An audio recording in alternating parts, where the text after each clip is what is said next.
totally. So tell me about Tour de France. Tell me about that experience. Oh yeah, it was fantastic.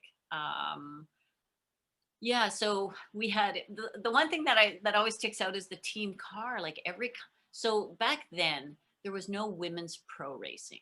There was pro men, and there was all women were amateur, and Oh, you raced for your country. You did not have a pro team. right. Okay. There was the Canadian team, the US team, France, there was Russia, there was China, even had a team in that tour, um, Colombia, like from all over the world. There was Wow. women, and Germany, throughout Europe. Most of the teams were from Europe.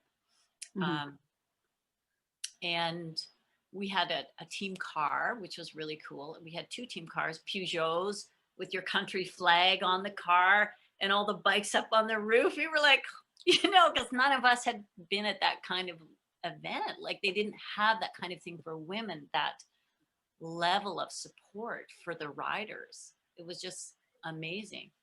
And, huge start lines. The crowds were like incredible. How Uh, many how many teams were there? So you're saying like a team per country, basically, yeah, you would say. some countries had an A and a B team. They had two Oh, squads. so Uh, how many ladies would you say there were were on close the? to 100 of us riding. Oh, that's really good. It was a good size field. Yeah. Yeah, very, very good. Um, we stayed in, like the men, we had little hotels and chalets that we'd stayed in along each stage of the tour.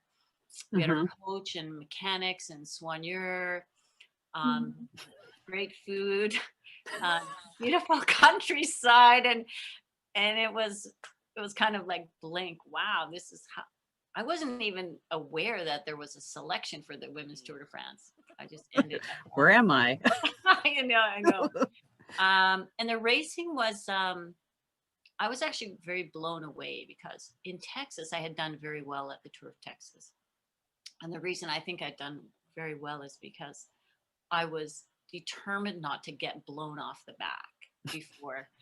So all winter, a friend of mine who was a weight, he was like a bodybuilder and a weight trainer, and he really helped me develop a lot more power in my legs. And I'm like, I don't know, I don't care. I just don't want to get blown off the back. Tell And I me, ended up, tell yeah, me how important weight training is for cycling.